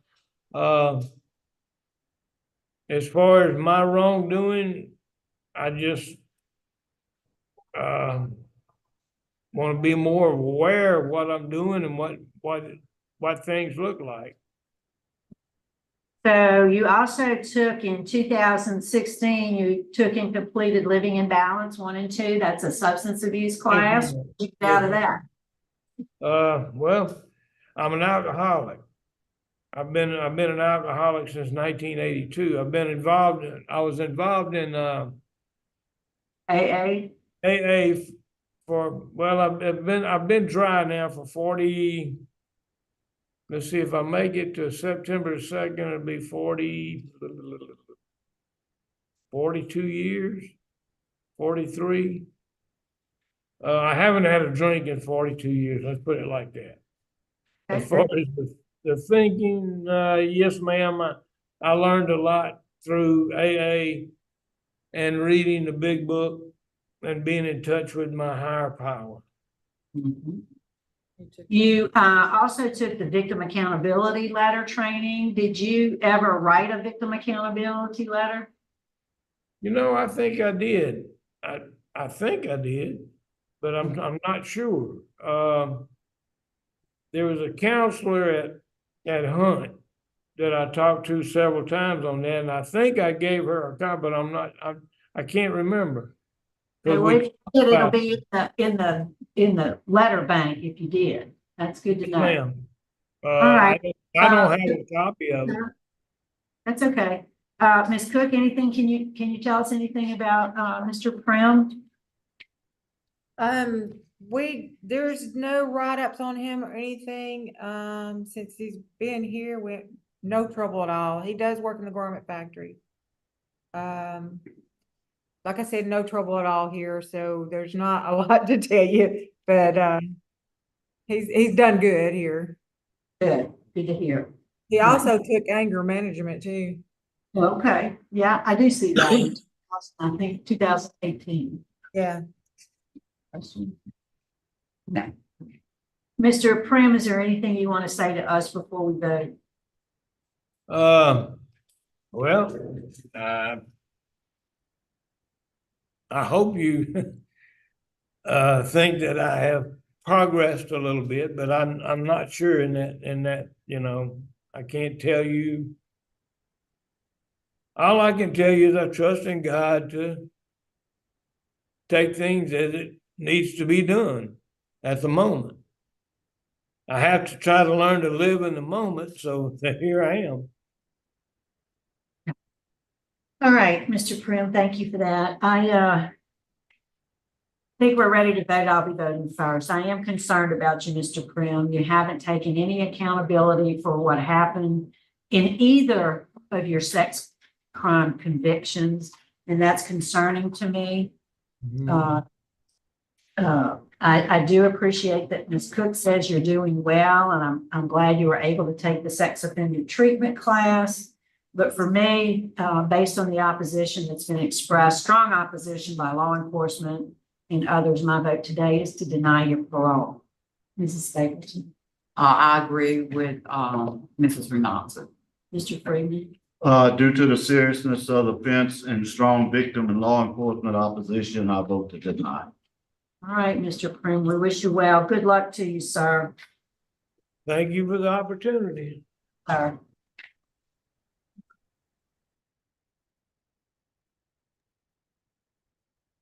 What about Ted Arce? That concludes our business in Southwest. We'll sign off at 11:01. Thanks, Ms. Cook.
All right, good morning. Committee on Parole is reconvening. We're in Jackson Parish on Thursday, April 25th, 2024. It's 11:05 a.m. My name is Cheryl Renatza, serving as chairman of the panel today. Seated to my left is Mrs. Stapleton. To my right is Mr. Freeman. I think are y'all on mute? Officer, would you introduce yourself for the record? Yeah.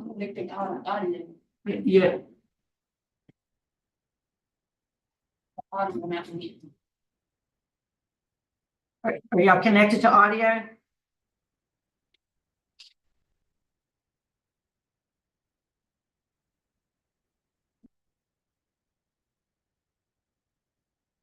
You see a microphone somewhere on there? No, it's still not on. If you have the microphone, you need to click on the microphone to unmute it. Yes, ma'am. There you go. Yes, ma'am. All right, let me ask the officer to introduce himself for the record. Sir? Deputy Brian. Thank you, sir. Jackson Parish Jail. Yes, sir. Thank you for accommodating us today. And we have Mr. Drummond. Yes, ma'am. Would you introduce yourself? Tell us your name and DOC number. My name is Aaron Drummond, DOC number 487541. All right, let me read some information into the record, sir. And I'm going to read your most up-to-date master prison record. You sent us some information questioning your time. We checked it, and so there's been some changes. So, Mr. Drummond, you're classified as a 5th felony offender. You're currently serving a 10-year sentence as a habitual offender for distribution of cocaine. So your parole eligibility date is March the 15th of 2023. You knew that didn't change. You don't earn good time. And this is your adjusted full term date, May 27, 2029. Does that sound right to you? No, ma'am. Because I think it was initially 2032. Yeah. Yes, ma'am. So it's been adjusted to 2029. 3 years. So I'm just telling you, you'll get a copy of the new master prison record. And if you have any questions, then you take that up with DOC. Yes, ma'am. Okay.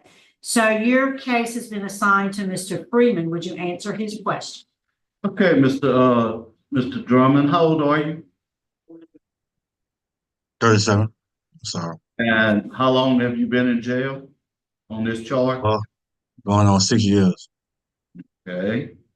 And what's your educational level?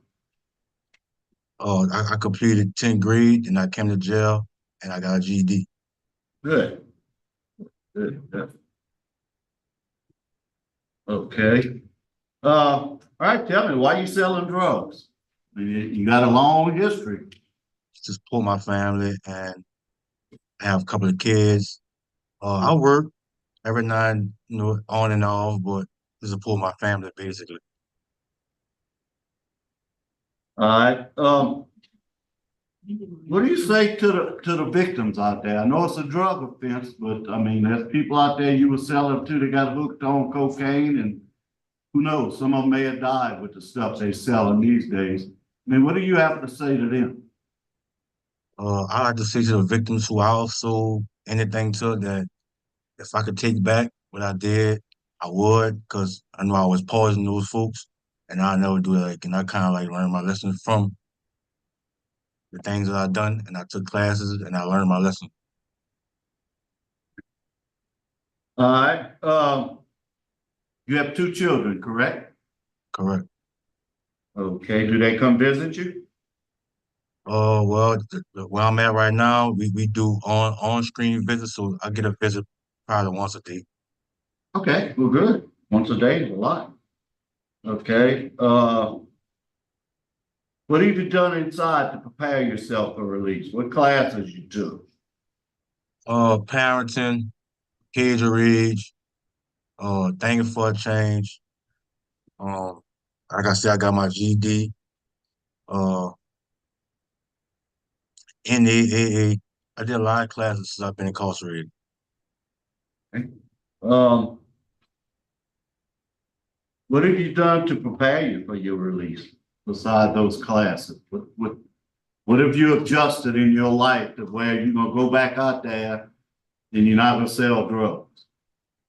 Well, it's a class called CC-REV, and the class teach you not only CC-REV, it's another class, but the CC-REV class teach you your basic information on how to get jobs, how to keep jobs, and how not to go back and sell drugs. And I completed 100 hours of that. My mind just made up. I don't have no time to be going standing selling no drugs. I'm kind of prepared to go get me a job and take care of my family. Okay. What is gonna be your sobriety plan if you get out? Sir? Your sobriety plan. If you get out, how you gonna keep yourself from being on drugs? I really want to continue the NAAA classes because I kind of learned a lot. So if I could continue that in the free world, I think it'll keep me on my feet. Mr. Drummond, it concerns me, your criminal record and your supervision record. You got a juvenile record. Looks like it dates back to when you were 13 years old. You have 5 or so adult revocations. I saw 1 juvenile revocation. And the biggest thing I saw, and I want you to explain this to me, what happened to reentry court? That's a good program we got. What you did? How did you mess that up? Okay, well, when I went to reentry, COVID was just starting off and it was heavy. So a lot of things, a lot of classes, nothing wasn't really moving.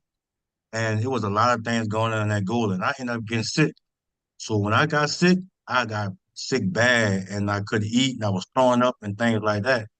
So I was drug tested because they thought I was intoxicated. So I was drug tested and twice. And I passed both screens, but I was still kicked out of the program. And when I was kicked out of the program, uh I had wrote the guy who over the program to see why the reason why I was getting kicked out of the program, and they never gave me a reason. They only said that I had intoxication write-up. But when I presume the paperwork saying that I beat both write-ups, I still was kicked out of the program.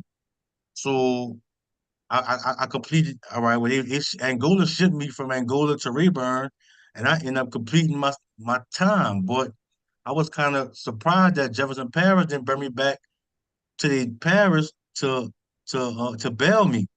So I ended up doing the rest of my time with my release date February 23rd last year. So when I was released, Jefferson Parish came got me on my release date, and the next day I was bailed. Yeah, I understand what you're saying. Okay. Well, tell me about this disciplinary record. What were your 3 contrabands in 2022? Probably cigarettes. Well, they sell school on the store. I was in Rayburn, and it's not allowed to be smoked. It's not allowed to be dried out and smoked. And I just kept on. I smoked cigarettes, and I just kept on drying it out and smoking it, and I kept on getting caught. It wasn't nothing, it wasn't major. It wasn't no drugs, and then they were just cigarettes, and it's not allowed to be dried out.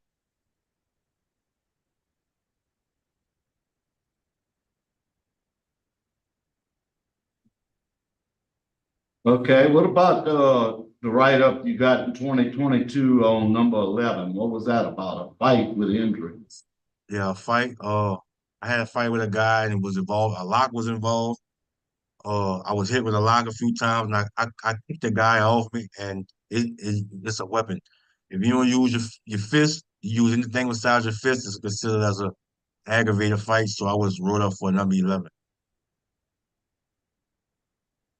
Okay. And I have no further questions. When was your last write-up, Mr. Drummond? Probably the end of 22. Before my release, I was released from Rayburn February 23rd or 23. So it had to be maybe 22 December or November of 22. How long you been where you're at now in Jackson Parish? Maybe 8 months, 9 months. No write-ups? No, ma'am. That's good. I see, let me ask the officer there. Sir, is there anything you can add or tell us about Mr. Drummond? No, I'm in transportation, but as far as I know, hadn't had no problems here. All right, good. Thank you, sir. And we've, Mr. Drummond, we've had the DA's office from Jefferson has joined us, and I'm gonna ask you to make a statement if you'd like. Tell us what you'd like us to know before I turn it over to the DA's office to close it out for us. What would you like us to know? I want to apologize for being kicked out the Ranger program because it's a great program, and I was planning on getting me a trade. I just apologize for getting kicked out of that, first of all. And the 6 years that I've been incarcerated, I've learned a lot. I grew up a lot. I matured a lot. And I just want to put this behind me and get on with my life and raise my kids. I'm not coming back to no jail or doing nothing illegal to come back to jail. I just want to go live my life as a New Orleans citizen. All right. Well, Mr. Meyer, could we hear from the DA's office? Good morning, Randy Meyer, Assistant DA in Jefferson Parish. We're strongly opposed to Mr. Drummond's request for parole. We think that note that the trial court judge who sentenced Mr. Drummond is strongly opposed because he was kicked out of the reentry program. He was given a significant opportunity there to get a trade and do something positive with his life, to be able to get out of jail and get a job, and he squandered that. I think granting him parole at this point would send the wrong message to not only him, but other inmates that we don't have to follow this and do what we need to do in the reentry program in order to get out early.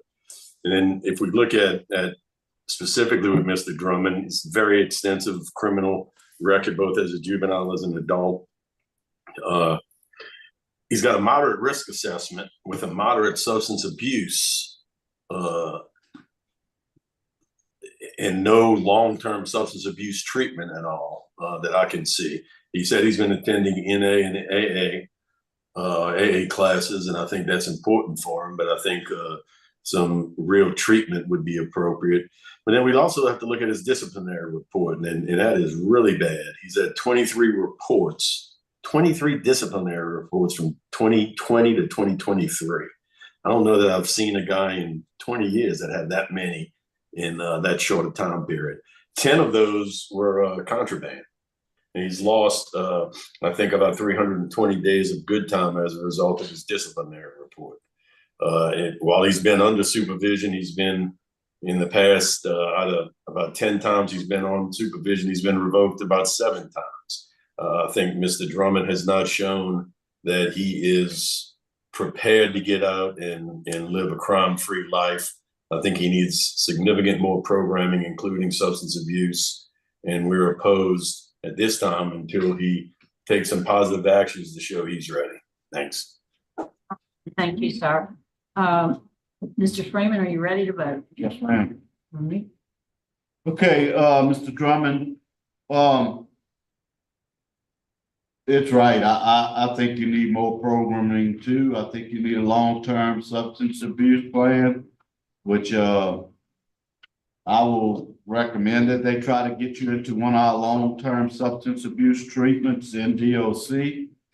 If they'll find a spot for you, and your disciplinary record, I mean, as he stated, Mr. Myers stated, is very, very, very poor and very concerning, and you kind of you kind of play things down, but I mean, you know that smoking tobacco is bad, but yet you kept doing it, because you like to smoke. I mean, that's things that you got to change in life. A lot of things we like that we can't do. So my vote is to deny. Mrs. Stapleton? I agree with Mr. Freeman for the same reasons. And Mr. Drummond, you did get some good news today. My vote is to deny also. I'm concerned about your disciplinary record. I am pleased and encouraged to see that you hadn't had a write-up since October. It was October of 2022.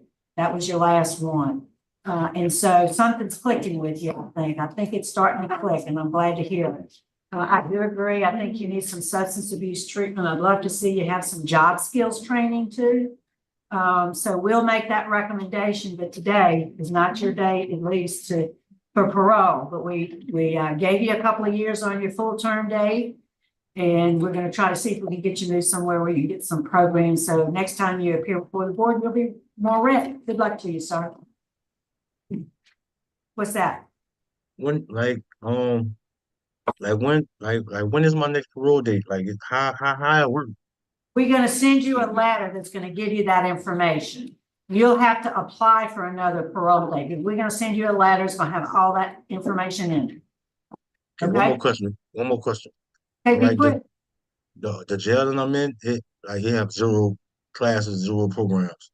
No, So I know. That's why we're going to make the recommendation that you be moved somewhere that has them. okay, thank you. But, all right, so that concludes our business at Jackson Parish, and we're going to sign off and adjourn at 11:21.